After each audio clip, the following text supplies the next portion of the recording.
तो कछुए की कहानी सुनाऊंगी, है ना, और बहुत ध्यान से सुनना है। उसमें से जो क्वेश्चन पूछेंगे उसका आंसर भी देना होगा, है ना, तो ध्यान से सुनना चुपचाप एकदम। खरगोश और कछुए दोनों फ्रेंड थे ना, फिर उन दोनों में होड़ लगी कि सबसे फास्ट कौन भागता है और अपने लक्ष्य तक कौन पहुंचता है। तो खरगोश और कछुआ दोनों भागने लगे। तो कछुआ वैसे ही धीरे चलता है और खरगोश फास्ट चलता है ना।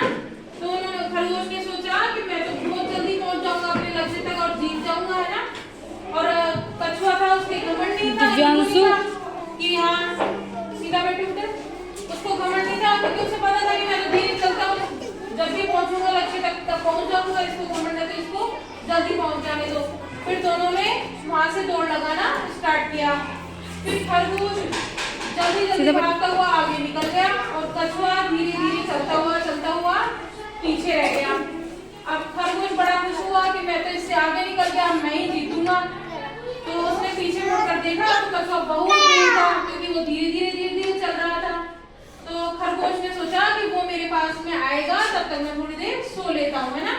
तो खरगोश सो गया और उसे बहुत गहरी नींद आ गई। अब कछुआ धीरे चलता वो बीच में उसने ब्रेक नहीं लिया और वो चलता ही रहा।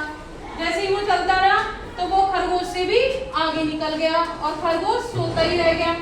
और फिर वो जो उनका लक्ष्य था वो वहां तक पहुंच गया और खरगोश सोता ही रह गया। जब खरगोश की आंख खुली तो उसने देखा कि कछुआ अभी तक आया ही नहीं, मैं उससे पहले ही पहुंच जाता हूँ। तो फिर कछुआ जैसे ही उसके लक्ष्य तक पहुंचा और पीछे से खरगोश वहां आ गया। खरगोश ने आके देखा कि अरे कछुआ तो मेरे से पहले आ गया।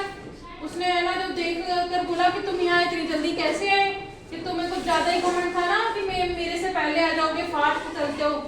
अब है ना देख लो, मैं धीरे धीरे चलता हुआ भी यहाँ पर अपने लक्ष्य तक सबसे पहले पहुंच गया और तुम फास्ट चलते हुए भी अपने लक्ष्य को पार नहीं कर पाए। आप बीच में सो गए, आपने रेस्ट कर लिया, मैंने रेस्ट नहीं किया, मैं यहाँ आकर ही रेस्ट किया, है ना। तो खरगोश अपने घमंड के कारण और सोने की वजह से पीछे रह गया और कछुआ सोया नहीं, बीच में ब्रेक नहीं लिया उसने, तो वो फटाफट से अपने लक्ष्य तक पहुंच गया। अब बच्चों कभी भी इस कहानी से हमें ये शिक्षा मिलती है कि हमें कभी भी एक तो ईगो नहीं करना चाहिए, कभी भी घमंड नहीं करना चाहिए, है ना। और ये नहीं सोचना चाहिए कि ये तो पढ़ाई में है ना बहुत कमजोर है, मैं पढ़ाई में इंटेलिजेंट हूँ, अगर मैं है ना तो इससे ज्यादा अच्छा पढ़ता हूँ तो मेरे अच्छे मार्क्स आएंगे। क्योंकि कभी कभी ऐसा होता है अपन इंटेलिजेंट होते हुए भी अपने कम मार्क्स आते हैं, अपन फेल हो जाते हैं। और जो बच्चा कमजोर होता है वो एग्जाम टाइम में अच्छी पढ़ाई करके और वो अच्छे मार्क्स ले आता है और अपन है ना ऐसे सोचते हैं कि हम तो इंटेलिजेंट है, वो बच्चे पीछे रह जाते हैं।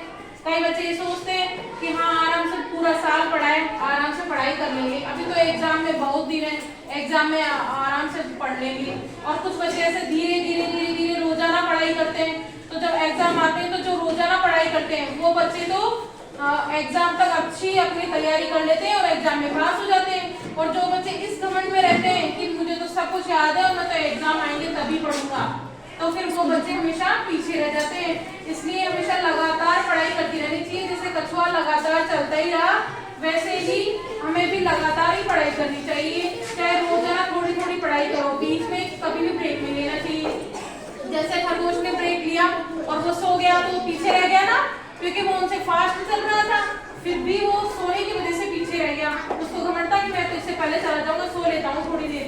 तो इसलिए कभी भी घमंड नहीं करना और धीरे धीरे अपने लक्ष्य के लिए चलते ही रहना है, बीच में रुकना नहीं है ना।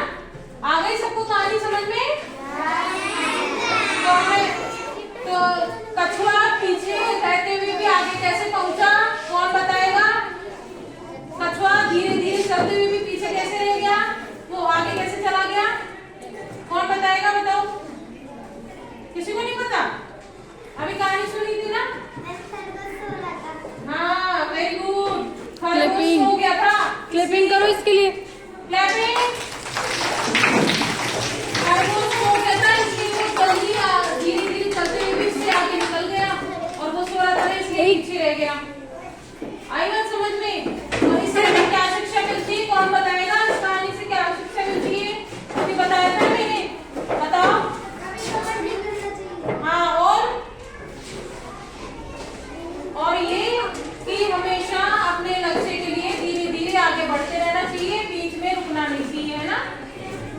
क्लैपिंग का